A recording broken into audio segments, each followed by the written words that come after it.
You got some classic DC locomotives out there, and you just want to try out this fancy DCC stuff you've been hearing about. Well, we're going to start up a new series here where I show you how to take your DC locomotives and convert them to DCC. Follow along, and I'll show you all the steps that it takes to take your DC locomotives and upgrade them to DCC. Upgrading, of course, being open to interpretation because the way DCC operates, it's a little finicky. Let's get on with it. We're going to start off with this Mehano here. It was an AHM imported from Mehano out of Yugoslavia. Now, Yugoslavia failed to exist around 1992, so that makes this one here a bit of a classic. You remember we did a tune-up on this one and got it all cleaned up and running in a previous episode, so we don't have to go through that now. We're just going to focus on doing the DCC conversion to it. First thing, of course, you want to know is that it's got to run smooth. Shh, listen. That does not make, there's no stuttering, there's no power pickup problems. We're just cruising along here. I don't know, 6 volts. Oh, well, there's a short out in my track right there. Goodness, that did that right on that frog right there. We need to determine the stall speed on this. And the best way to do that, because, I've got the gauges all set up, is you keep the thing from moving, okay? So I'm going to push down on it, and I'm going to throw 12 volts at this thing, and I'm going to make sure that it doesn't pull over 1 amp. At 12 volts, pulling a little over 1 amp. When it's running, it doesn't pull that much. Turns out I had a wheel. I had a little derailment over there, causing me havoc on that switch. So we've got our stall current down. Most important thing, we know what it pulls when it's running. Now, I somehow managed to acquire some old decoders. Not that they're old, they're still available. They were laying around because I don't do much DCC stuff until now. So you look up the model number of this one here. It's a Digitrax a DH123, and you go to the interweb, and you can get the spec sheets on it. And it shows that this one here's got a current rating of 1.5 to 2 amps. 2 amps is probably pushing it. Only in a horrible accident would this thing probably ever pull that much. And this gives you some of the important stuff about it. And so there's lots of documentation. These are for the what's called CVs. That's for changing the features, changing the programming rates inside of it. We'll get into that a little bit later. But you do need a CV chart for your decoder in order to get inside there and root around with a stick and change things. This here shows all the fancy features that it has. Oh my goodness, what a sales pitch. But ultimately, what we need is this part right here. This here is the wiring schematic for how to hook it up into this locomotive. First thing we got to do is we got to get the shell off. And this one here, it's got a reverse light in it. And it uses these pickups right over here. And the reverse light's always on because it's just DC powered. And then this one picks up juice from these 2 tires here for the locomotive. So the locomotive could run without the tender. But this decoder has got a feature where it can run the front headlight, and when it goes into reverse, it turns that off. It turns on the rear headlight, and that's the only feature that it's got available other than, for motor control. So we are going to do that, and we're going to have wires running between the 2 of these, and they're going to have to stay hooked up all the time because I don't have a micro disconnector to disconnect it. We're going to get the body off. We're going to get the DC wiring out of the way. Well, no wonder that smoker never worked. I wouldn't work. Oh, wait a second. That's just the weight. Smoker's right up in there. This is going to the smoker and the front headlight. We're going to get this out of the way because it's right here on our chassis pickups. Right here's the motor. This motor is already isolated from the chassis because it's got the 2 wires and they're coming directly into the pickups right here. So we are going to take the wires off the motor pickup and also off of this motor. Motor pickup here on this particular locomotive. Pickups from the rails. This here is going to be called the engineer's side because of the side of the steam locomotive that it's on. And this one here is going to be referred to as the fireman's side. And you see that's critical. They really call that out here. And then the black wire and the red wire, they got to be soldered up that way. And this little rat's nest, we've got that going on. Somebody didn't want to cut all the wires off. Yes, strange here, what's going on? Here's their lighting. This has got an LED. I've got a different one I'm going to use. It's got a resistor sitting right there. We've got a system that's a lot better than that we're going to use. So we don't want this little feller in there creating havoc. I'm going to use the pickups back here also to increase this locomotive's reliability on the track. So we're going to get rid of this incandescent bulb that's hooked up into these. And ultimately what I want to do is put the decoder here. We're going to use pickups right there. And we're also going to double those pickups from here, going back to increase this thing's pickup. Then the motor wires will come forward into our motor. And then we'll also have wires from the headlight that'll come back into here. And our reversing will be in here, the reversing headlight. So all these wires will get cleaned up a little better, look a little nicer. What's going on here? I want a little more weight on this. So I want to make sure that this stays down, pushed down, nice and hard. I've got just a whole bunch of these weights. Amazon's got these. They'll sell them to you. They're called wheel balancing weights. 1/4 ounce a piece. I like to put 2 there, 2 there, 2 there, 2 there. So I have 2 extra ounces on that. I'm going to stand them up because I can't lay them flat because these pickups are in the way. I think we'll use a little creativeness, a little hot glue. We can put some right here. And this will give us a flat area to mount our decoder on. Making a bit of a mess here, but we've got the motor power wires from the decoder right here in gray on this side, orange on this side. I've picked up the power from over here, red, black, and they're coming backwards. And then I've also thrown in the forward LED. These ones here, absolutely amazing. Evan Designs, you can find them on the eBay, you can find them on Amazon. You can go drive directly to them. These are the bomb. You can wire them in any way you want. You just work. They go. That's it. Come in all these different colors. I myself like the warm white because it's the color of incandescent bulbs back in the day. They weren't pure white light. This spring here is out of a Bic pen, click, click, click, click kind of thing, just to hold all the stuff together.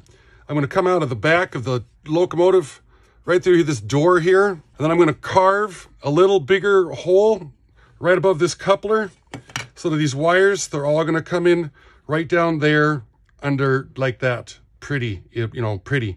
Is this going to stay on? Maybe, maybe not. I don't know. I'm just trying to do wire management currently. And we're going to start making a mess out of everything. I'm going to put the decoder right here.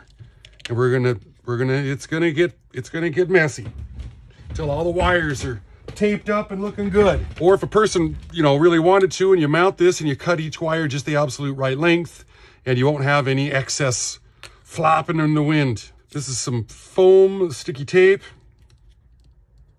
Yes, I'm gonna put the decoder in, number facing up. So that way you always kind of know what it is. So don't let all these extra wires freak you out. They're all gonna go to something here eventually.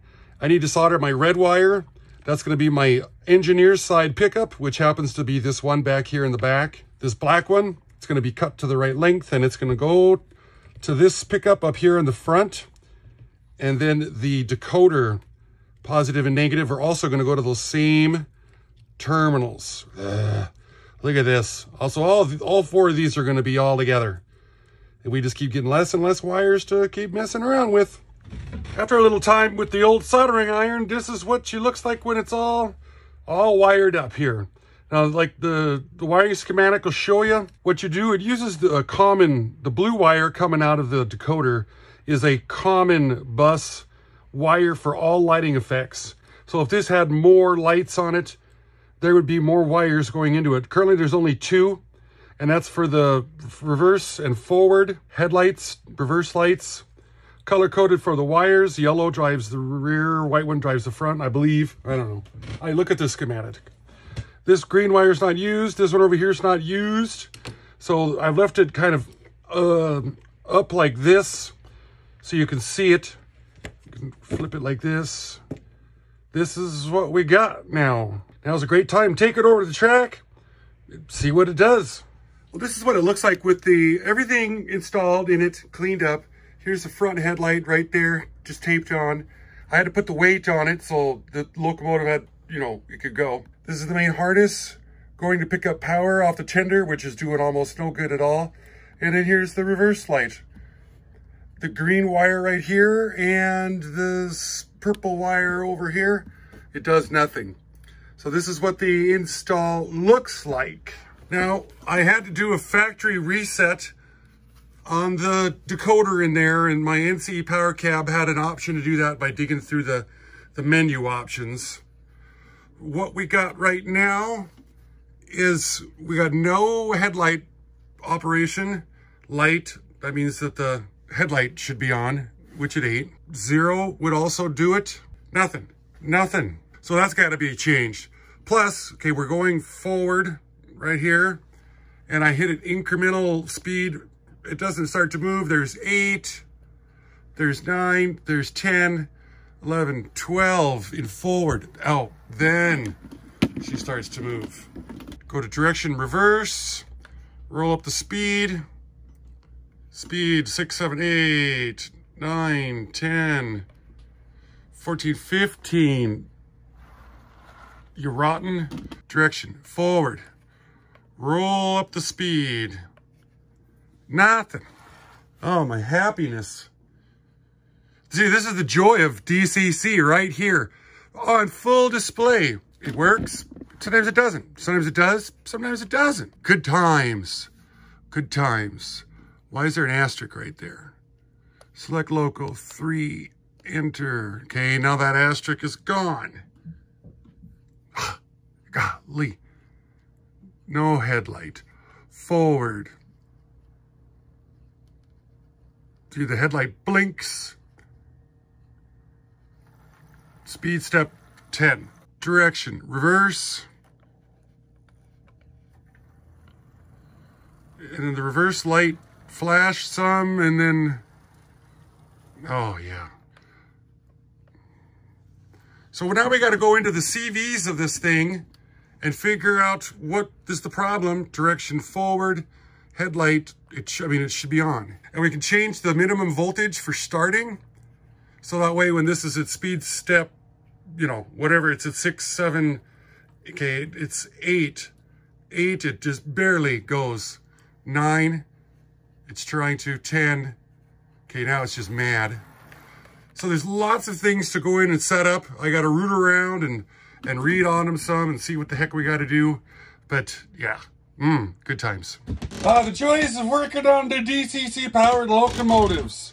Yup, sit around reading the books, trying to figure out what do these words mean?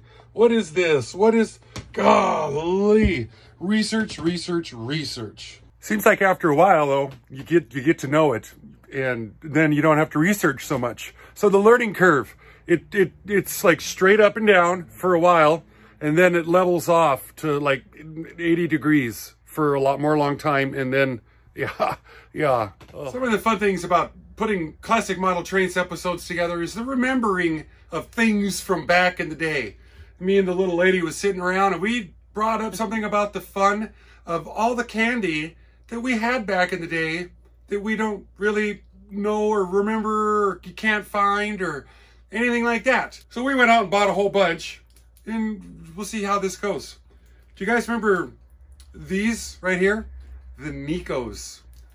Little chocolate wafers here. You pull those open, I'll give a little history on the thing. Apparently these things were first produced in 1847.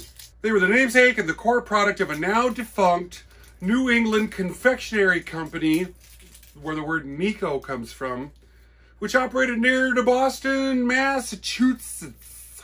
I'm getting better at saying that. Apparently this stuff was produced from 1847 until July of 2018. Who knew it went on so long? When Nico went into bankruptcy. And I'm sure it probably went into bankruptcy because of corruption, incompetence, you know, the usual stuff. Who eats these things anymore? It's been so long since I've had this one here is supposed to be orange flavored because it's orange. Chocolate.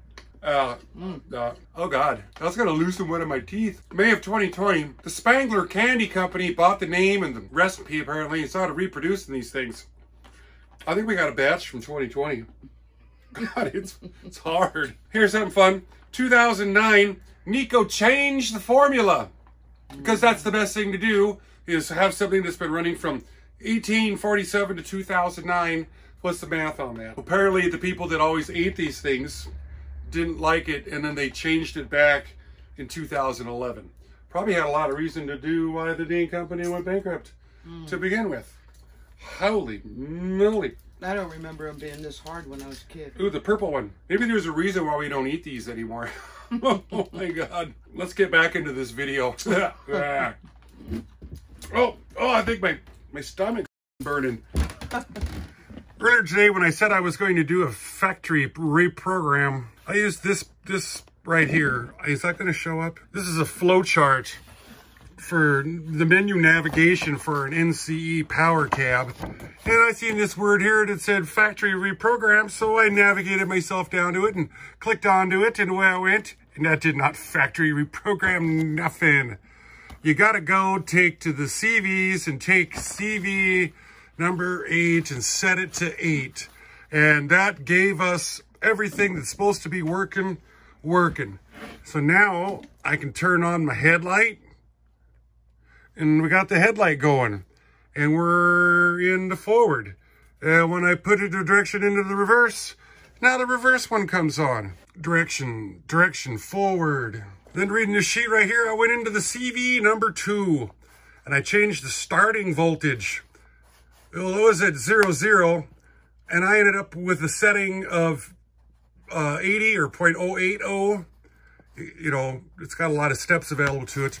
So that way, when I push the number 1, first one button up, she was going, and now it doesn't. Just such a crab. Such a crab. We can go back down. Oh. Bring that back.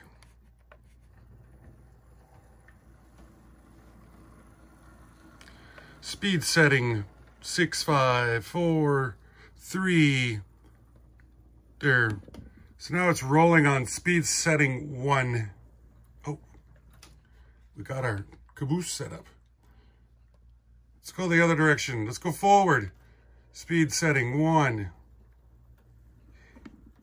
And it'll just creep. It'll just keep on creeping like this all the way around. This is the best performance I can get out of it. There's speed set 1. Yeah, see, it just doesn't. And there's some other settings that you can do in there that I have no idea.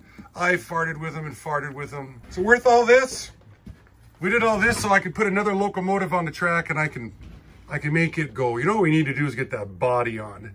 I just wanted to show you that the headlights were working like they're supposed to. My buddy Dave, not Dave, but the other Dave, hooked me up with this here caboose. The local Dave, I should say. The Great Northern to match this Great Northern thing. I'm going to get that body put on because it does look better. This is all we got. So we control, the only thing we can control is speed, direction, and whether the headlights are on or off. Whoa, with the old LEDs. Stand still, my beating heart. Go into reverse. Sure. Going to forward, going to reverse. Yep. Yeah. So now we got the light that's on all the time. Sure. Looks a little prettier. Of course, we've seen the locomotive before.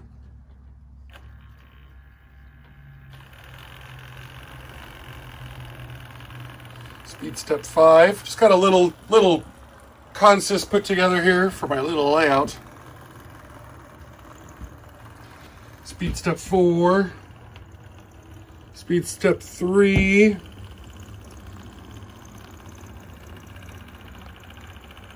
Sure. Speed step 2. Nope. I suppose if it had.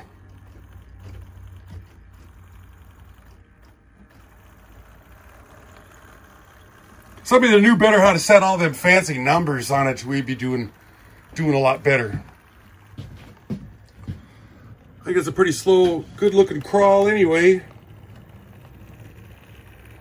Yeah. There she is, DCC'ed.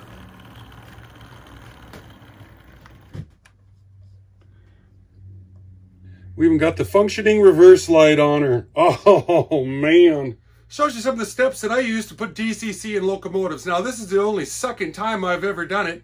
Those of you that were a little worried about this, like the 7th video that I ever made, I did DCC and sound in a Tyco Pacific. I'll throw the thumbnail up here. I'll put it at the end of the video where you can click on it, and you can see another one with sound. Now, these decoders here run about 25 bucks, 27, 32, you know, every day everything keeps going up. It's cheap. But sound decoders, they're at $100 on that. 130, 150. Oh my goodness. Decoders got tons of features on them with steam. This one's got 2 auxiliary outputs on it, front headlight, rear headlight. Some have 4, 5, 6. So you could put in glowing red LEDs for the firebox, and you can put, oh goodness, you can go so crazy with them. Jamming all the wires in, trying to make it work. I like to put them in the tender because there's more space in there. Guys can be creative. There's no rules on this as long as it looks good and performs when it's all said and done. This locomotive here came from Lynn McCurdy. It's one of those donations that he donated so many locomotives here. I've been working on these things mostly for the last 6 months, I think so. High Desert Modular Model Railroad Club down there in the southern part of the California area. Want to thank him so much, and that decoder actually came from him too, because it was in a diesel locomotive. So that's why I had to reset it with the CV8. If you get a brand new decoder, they'll be normal, and they'll work like they're supposed to when you put them in. They're going to be a hassle. Clean tracks, clean wheels. Sometimes some guys say they have problems with their switches. I don't. I've got Picos. I can't even remember which ones they are. But they're not the fancy DCC ones. I think it's just a scam to try to get guys to buy new switches. They're already expensive, but jeez, please. Sunday evening, 9 o'clock right now. I got a couple more hours to put this thing to bed. Thank you guys so much for joining. I'm Ron with Classic Model Trains. Good to see all the 33%ers out there watching how to do a DCC video. So you guys have a good one. Thanks. Bye-bye.